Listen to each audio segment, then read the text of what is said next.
Welcome to the Billboard Mastery Podcast, where you will learn the correct way to identify, evaluate, negotiate, perform due diligence on, select the construction type, build, rent the ad space, and operate billboard signs.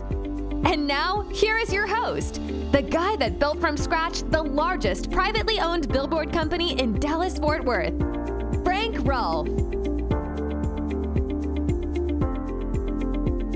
Have you ever looked at old photographs of billboards from the past, maybe back in the 1920s through the 1960s?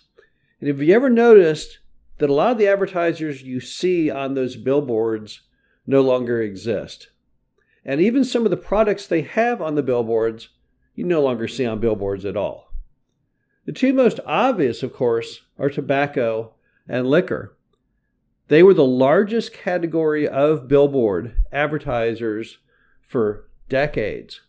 And then they vanished completely back in the 1980s when they changed the laws and they voluntarily withdrew forever from advertising signs.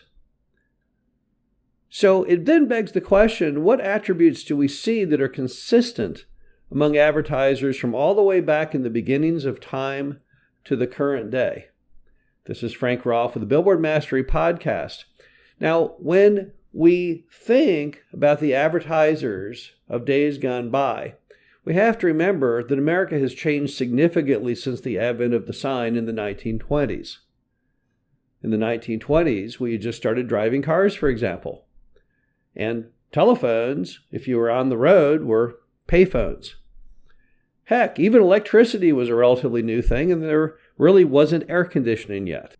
So some of the consumer products that were a big deal back in the early days, the reason you don't see those on signs anymore is those products are not even a part of the modern world.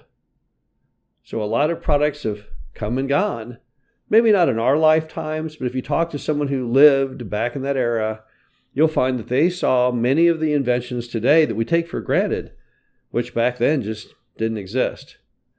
And then, of course, you had the movement and the eradication of tobacco and liquor advertising from signs. At one point, that represented almost 50% of every billboard in the United States. So when that left the building, it left a giant gaping hole to be filled with all other different kinds of advertisers. And that's why you don't see many of those products and services you see in those old photographs on signs today.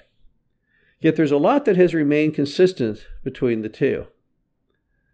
A big one is the fact that billboard advertisers are all about the traffic, and they try and utilize the strongest feature of any sign, which is the ability to use two words: exit now.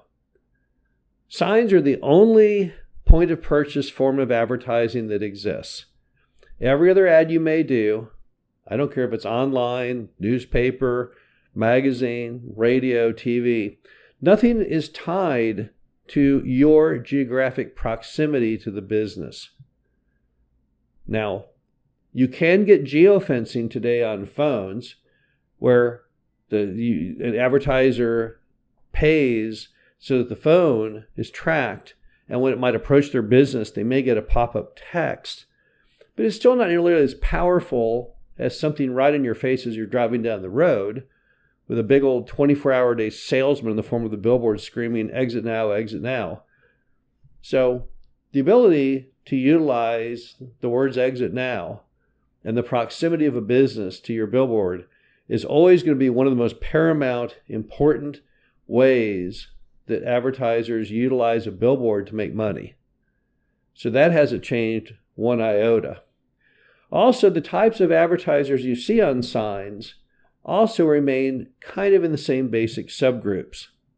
For example, McDonald's has long been the largest user of billboards in the United States since the end of the tobacco and liquor era.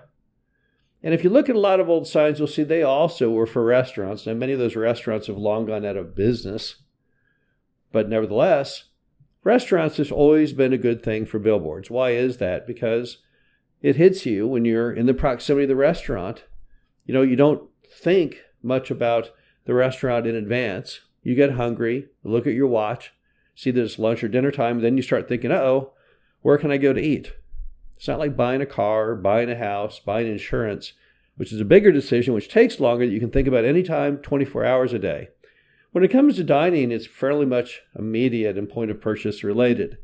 So therefore, signs have always been a big proponent and well embraced by restaurants. Also by lodging, because a lot of times you're driving down the road and you want to exit, and billboards are focused on roads.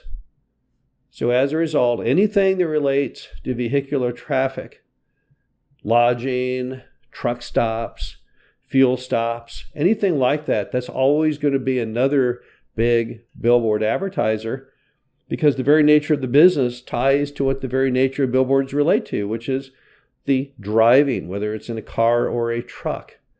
So it's transportation-related businesses. Those are always big for billboards. And then you have the national brands. National brands, their interest in billboards is to build identity and awareness, but they typically do it in conjunction with other media. They may do it in conjunction with radio and television. So when you see that ad for Verizon, that's not the only way they're advertising Verizon. Sure, you see it later that same day on cable, but it's all part of a general consensus program to build mass awareness in that market. And that has also remained true with billboards since the beginning. The bottom line to it is that the type of advertisers that billboards relate to really haven't changed enormously over time. If you look at those old photos, even though many of those products may no longer be in business, the general types and categories of businesses that use billboards remain the same. And if you understand those categories, that year after year are the ones who really love the billboard experience, that will help you in your selection of advertisers that will stay on your signs year over year, always renewing and making renting your billboard a much more enjoyable and productive use of your time. This is Frank Roth, the Billboard Mastery Podcast. Hope you enjoyed this. Talk to you again soon. Thank you for listening to the Billboard Mastery Podcast. Be sure to visit us at www.billboardmastery.com, where you can find past episodes of this show, plus an array of information to help you successfully build, buy, and operate billboard signs.